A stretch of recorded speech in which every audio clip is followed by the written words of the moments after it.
Ralph Waldo এমাৰছনে কৈছিল আপোনাৰ হৃদয়ত লিখক যে প্ৰতিটো দিন বছৰৰ সৰ্বশ্ৰেষ্ঠ দিন। Right it on Euro heart that every day is the best day in the year. ওপ্ৰা উইনফ্ৰাই কৈছিল এটা নতুন বছৰৰ বাবে উল্লাস আৰু ইয়াক সঠিক কৰাৰ বাবে আমাৰ আন এটা নতুন সুযোগ। Cheers to a new year and another chance for us to get it right. Brad পেছলিয়ে কৈছিল কাইলৈ 365 পৃষ্ঠাৰ কিতাপ এখনৰ প্ৰথম খালী পৃষ্ঠা এটা ভাল লিখক। Tomorrow is the first blank page of a 365-page book. Write a good one. Michael চিবিকৈ কৈছিল অতীতলৈ সঘনাই চোৱা এটা কথা হ'ল যে আমি ঘূৰি ঘূৰি দেখিব পাৰোঁ যে ভৱিষ্যত আমাৰ ওপৰত শেষ হৈ গৈছে। One thing with guessing too frequently into the past is that we may turn around to find the future has run out on us.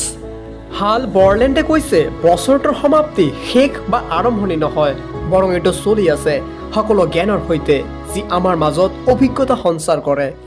Year's end is neither an end nor a beginning but a going on with all the wisdom that experience can instill in us. Thomas এডিসনে কৈছিল genius হ'ল 1% অনুপ্ৰেৰণা আৰু 99% ঘাম। Genius is 1% inspiration and 99% perspiration. Carl বাৰ্ডে কৈছে যদিও কোনেও ঘূৰি যাব নোৱাৰে আৰু সম্পূৰ্ণ নতুন আৰম্ভণি কৰিব নোৱাৰে, যিকোনো লোকে এতিয়াৰ পৰা আৰম্ভ কৰিব পাৰে আৰু এক সম্পূৰ্ণ নতুন সমাপ্তি কৰিব পাৰে। Although no one can go back and make a brand new start, anyone can start from now, make a brand new ending. Michael আল্টছুলাৰে কয় যে বেয়া খবৰটো হ'ল সময় উৰি যোৱা আৰু ভাল খবৰটো হ'ল আপুনি pilot. The bad news is time flies. The good news is you are the pilot. জি.কে. চেষ্টাৰচনে কয় যে নতুন বছৰ এটাৰ উদ্দেশ্য এইটো নহয় যে আমাৰ এটা নতুন বছৰ থাকিব লাগে, এইটো হৈছে যে আমাৰ এটা নতুন আত্মা থাকিব লাগে। The object of a new year is not that we should have a new year. It is that we should have a new soul. Bruce এটকিনছনে কয় যে যোৱা বছৰটো অতীতৰ নীৰৱ অচলাৱস্থালৈ পেলাই দিয়ক, ইয়াক এৰি দিয়ক কিয়নো ই অশুদ্ধ আছিল আৰু ঈশ্বৰক ধন্যবাদ দিয়ক যে ই যাব পাৰে। Drop the last year into the silent limbo of the past. Let it go for it was imperfect and thank God that it can go. Benjamin ফ্ৰেংকলিনে কৈছিল আপোনাৰ দোষৰ সৈতে সদায় যুদ্ধত থাকিব, আপোনাৰ চুবুৰীয়াসকলৰ সৈতে শান্তি ৰাখিব আৰু প্ৰতিটো নতুন বছৰত আপোনাক এজন ভাল মানুহ বিচাৰি পাবলৈ দিয়ক।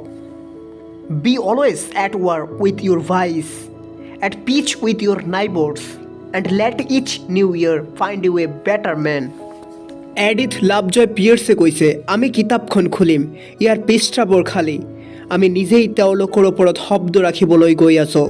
কিতাপখনক সুযোগ বুলি কোৱা হয় আৰু ইয়াৰ প্ৰথম অধ্যায় হৈছে নৱবৰ্ষৰ দিন। We will open the book. Its pages are blank. We are going to put words on them ourselves.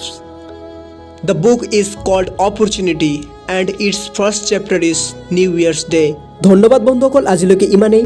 সকলোকে মোৰ চেনেলৰ তৰফৰ পৰা হিয়া ভৰা আন্তৰিক শুভেচ্ছা জ্ঞাপন কৰিলোঁ। ভিডিঅ'টো ভাল লাগিলে এটা লাইক কৰিব আৰু এনেকুৱা মটিভেশ্যনেল কোৰ্চৰ ভিডিঅ' সকলোতকৈ আগত পাবলৈ আমাৰ চেনেলটো এতিয়া ছাবস্ক্ৰাইব কৰক আৰু কাষত থকা বেল আইকনটো দবাই দিয়ক। Do something, gate something